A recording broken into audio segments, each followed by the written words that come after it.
Now back to Studio A and the award-winning Scott Micklin morning program on KSJE. And joining me in the studio this morning, as I mentioned, to talk about healthcare and AI, Dr. Carlo Hallak is here this morning. He is San Juan Regional Medical Center's Physician Informatics Executive. Dr. Hallak, good morning. Good morning. Thank you for having me. Thank you for being here. It's great to have you here and to talk about this interesting job that you have, which seems really fascinating. It's probably a job that hasn't been around for very long at most hospitals, I would think. Yeah, so we are in what I call past the high-tech act phase. So now we are in a place where we need to make sure that the technology is supporting clinical decision support and supporting clinical operational outcome. Right. So back in the days, we were just putting in EHRs. Today, we're taking it to the next level. Well, basically bringing generative AI and AI tools to help with clinical decision support for the physicians and the care team in general. Gotcha. EHR is, again, that electronic health record is what that stands for, sure. And then to go, as you mentioned, to the next level, and I guess it just makes sense because we're seeing AI in more and more of our daily lives. I shouldn't be surprised, I guess, that healthcare is also interested in learning how maybe it can help your staff to make their decisions, I guess, right? Absolutely, yeah. So the most important part in healthcare, this is not a first come, first served type of business. It is really based on the patient condition. So all these tools that we're trying to implement for the physicians and the care team in general have to be tools that will allow for condition of the patient to be surfaced up. So if you're sicker, we need to present this data first. We need to make sure we'll put you up on the list so we take care of you first so you don't deteriorate your condition. So those are the things that are a little different than, say, an AI tool in a banking system or in different type of health industry. Sure. But you've always done some type of triage, right, with patients as they show up. And so this is making that faster, or how does that help you? So it is making it faster, and it's allowing the care team to practice at the top of their license. So we're surfacing information at the right time for the right caregiver at the right moment. And also it is patient-centric, so it allows for this important information because there's a lot of data in the record, but we want to surface up the important information for the caregiver at the moment of care so they pay attention to what's really important for that particular patient. Interesting. And so you are introducing this to the staff at San Juan Regional Medical Center, this concept and this idea, I guess, yes? That's correct. We're just at very early stages. So far, what we have implemented is a clinical AI agent that allows for node generation. So it's an ambient technology that will listen as the physician is having encounter with the patient. They'll be able to talk to the patient without being glued in front of a screen and creating that barrier between them and their patients. They'll be able to listen. The patient can have speak freely, and it will be able to understand plain English language into a clinical language as it translates it into the office note or the note in the hospital as well. And then the physicians could still review it at the end, make changes if they need to. It will be able to actually eliminate side conversations. Say, my grandkid has a soccer game on Sunday. That won't be added to the note, but it will be obviously part of the conversation. And that would eliminate that time for the physician to walk outside of the encounter and still sit there and type note. That note is already generated. They review it really quick, make quick changes, and then sign the note. That will save a lot of time.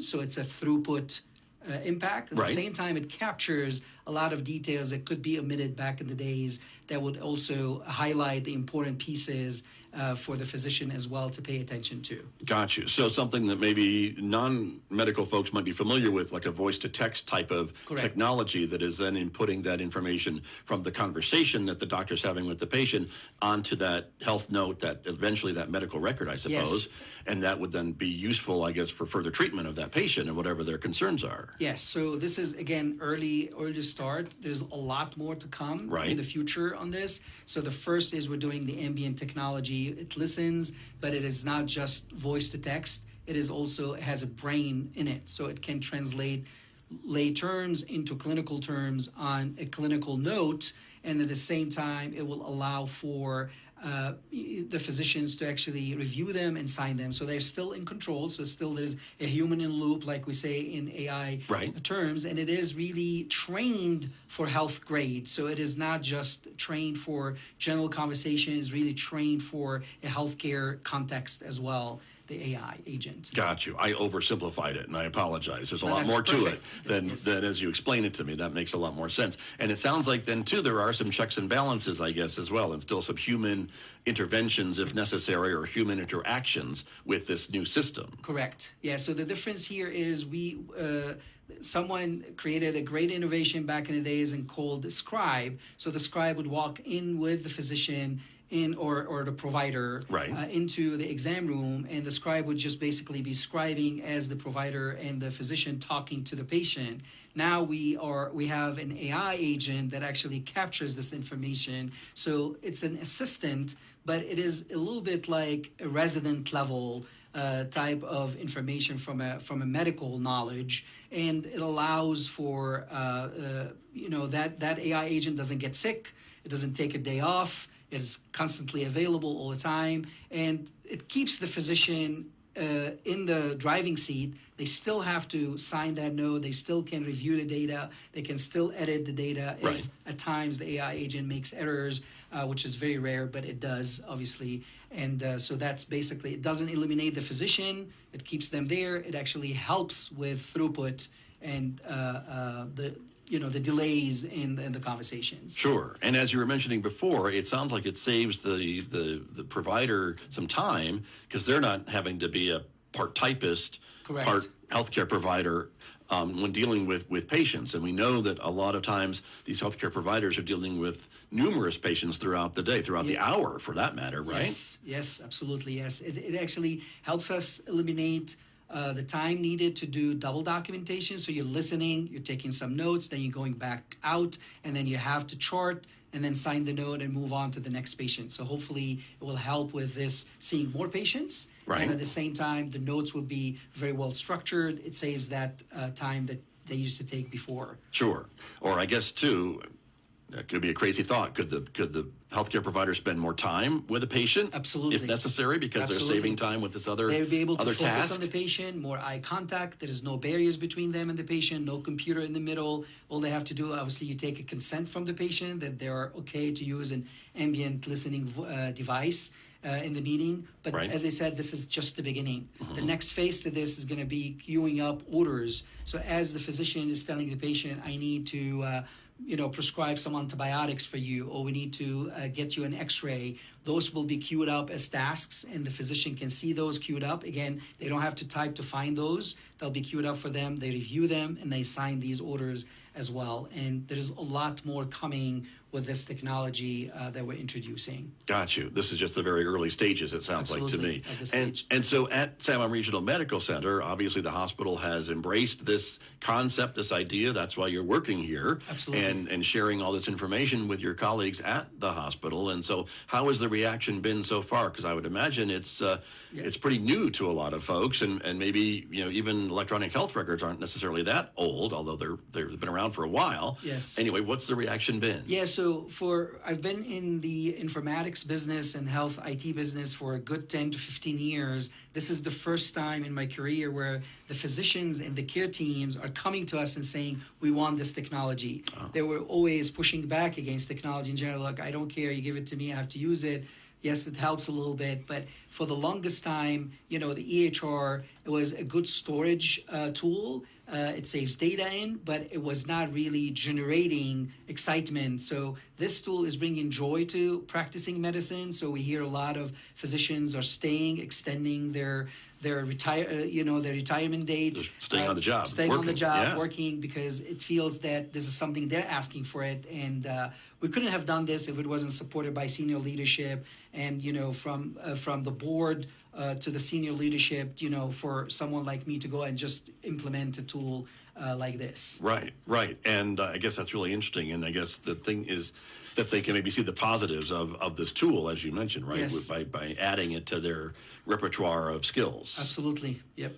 That's great. And the next step, I guess, then would be what do you So foresee? the next 'Cause step, so we are in the process of putting together a governance structure around AI technology, because we have to do it in a manner that is safe, that is equitable, that is not biased. Like I mentioned, AI tools there is a big hype. There's a lot of billions of dollars behind it, a lot of companies that are popping up. So we have to do it in a way that is safe, that is really based on evidence, and we're not just implementing tools because they look good. So it has to allow for risk stratification. It has to allow for ability to understand, explain how the outcome is coming out. So we need that explainability as well as we implement those tools. And we need the physicians and the care teams, the nurses, the providers to be part of those conversations as we're implementing those tools. So one of the other things that we're doing right now is implementing an AI-enabled chart summarization tool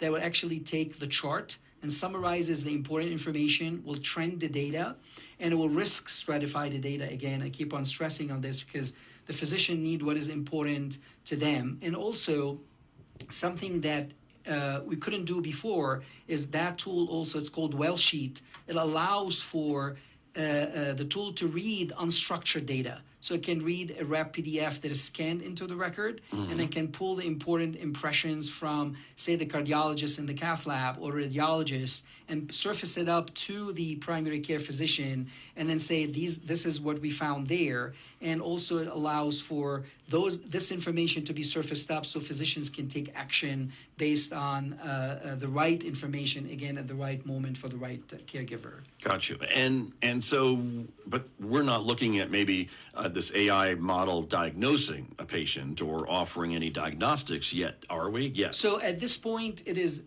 we don't have enough evidence, and there are very few tools that actually allows for this to happen. And the minute there is maybe one tool that does diagnosing for eyes, and they had to do FDA approval for that tool, because now you're allowing a machine to make a diagnosis, and now it introduces that risk. So there is that fiduciary responsibility at this point because it's making decisions. So as long as the physician is making the clinical decisions and the tools are just assisting the physicians, then they're not diagnosing. The physician is still in the driving seat, and the nurses and the caregivers as well are in the driving seats. They have the final say. They have the final say. For anything. For it anything. seems like, right? Yes. They can override or veto whatever Absolutely. the AI Absolutely. agent is saying.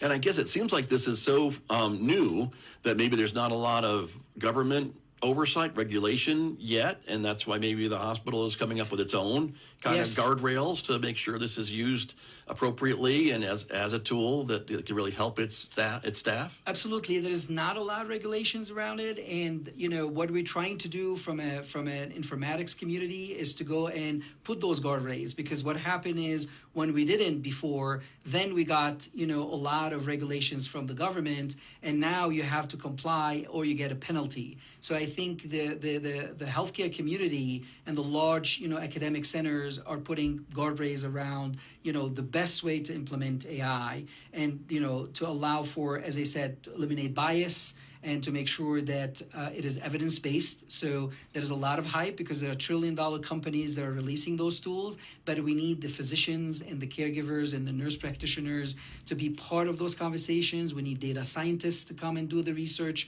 and we need what's called randomized controlled trials that actually will look to show that there is evidence that those tools are impacting clinical outcomes. And this is very rare in between today, that AI is making those changes. Still, the physicians and the caregivers and the nurses are the ones who are making impact on the outcomes for the patients, not the AI tools. They're just helping, but they're not the ones who are making those outcomes and impact. Sure.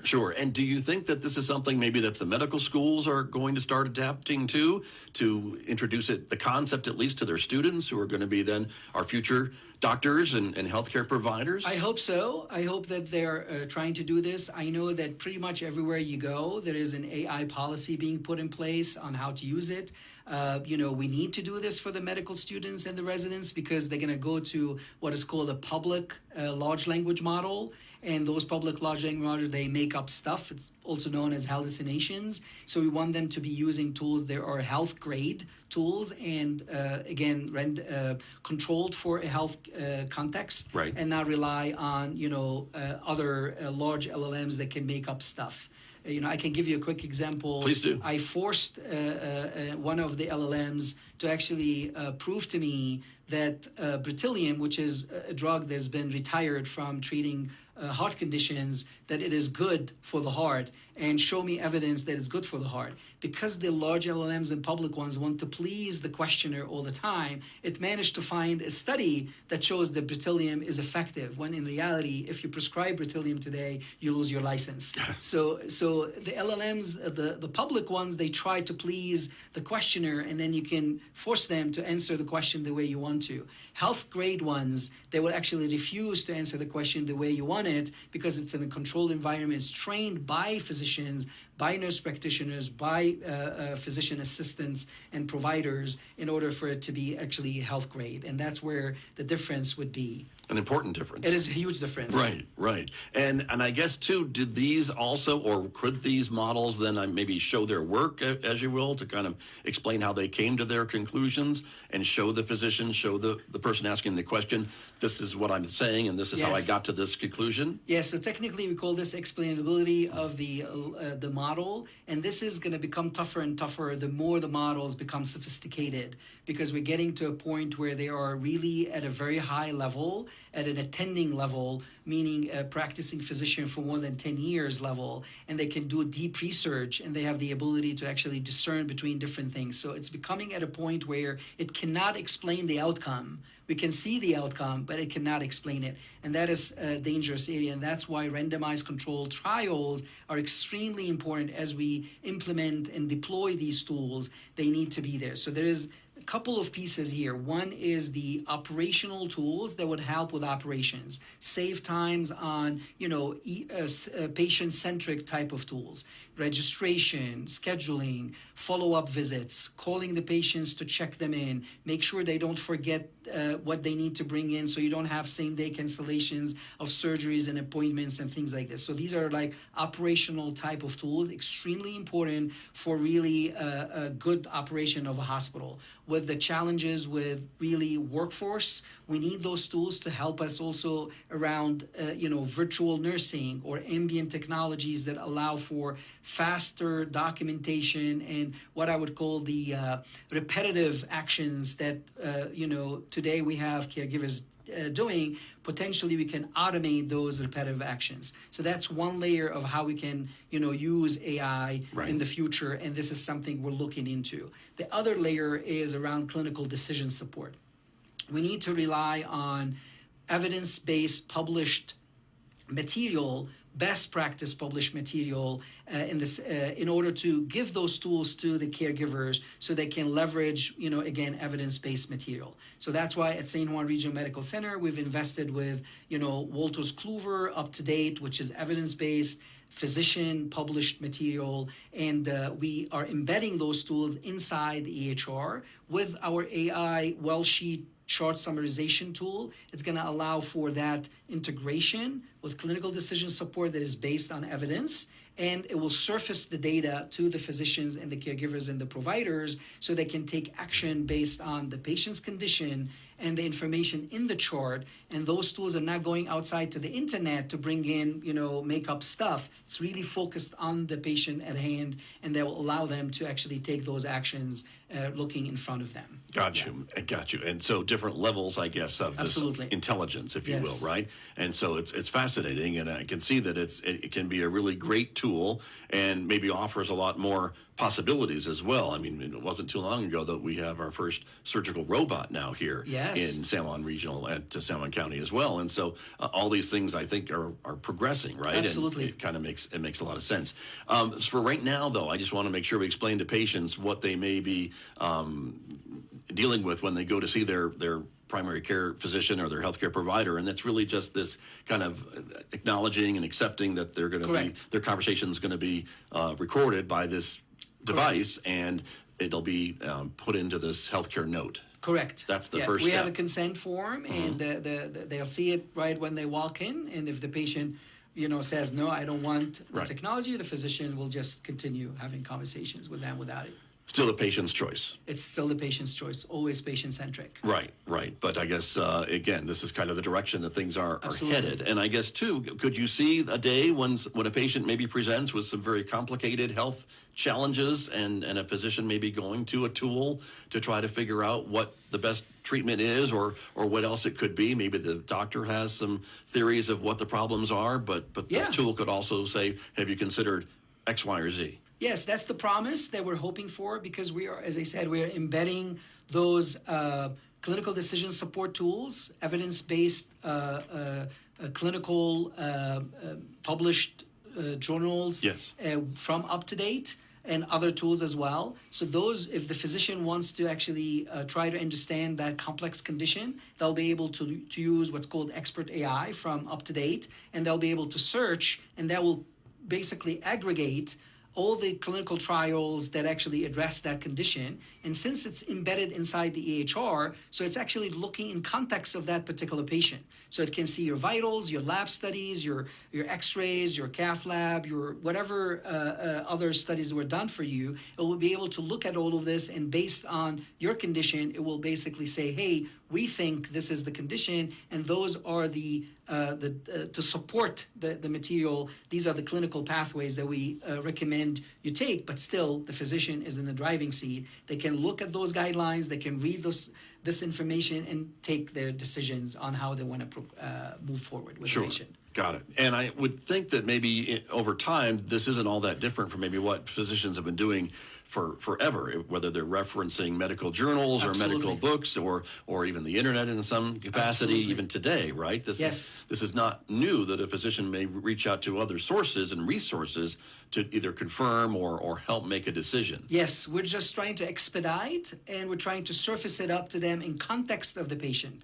Before they had to go and open and read outside of context, now we're actually putting the patient in context of that condition, and they're getting information related to those values that the patient has and those parameters that the patient has. So it's going to expedite that work and that research for them as well. Got you. Very exciting and very exciting. Very interesting to hear you describe it and to hear about how it can be used. And I think it certainly opens the door to a lot of fascinating possibilities when it comes to modern medical care and treating some of these really chronic conditions that folks have and offering relief from. Yes, the future is very promising. Again, we're hoping and pushing for more randomized controlled trials. There's another concept called pragmatic RCTs, and those, when you have a tool, you implement it in a basically environment where it is a test environment. So because we're implementing it in hospitals and in the real, where the things are happening, not in a lab. It's not just, a study in a theory, but it's happening in real time.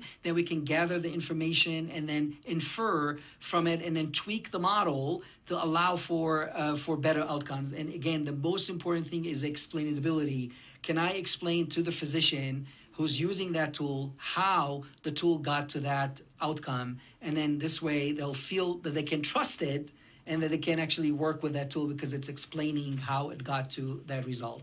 Right. It's nothing different than how at school, when we're doing prove your work, it's very simple principles. It's the same simple principle. Prove your work. How did you get to that result?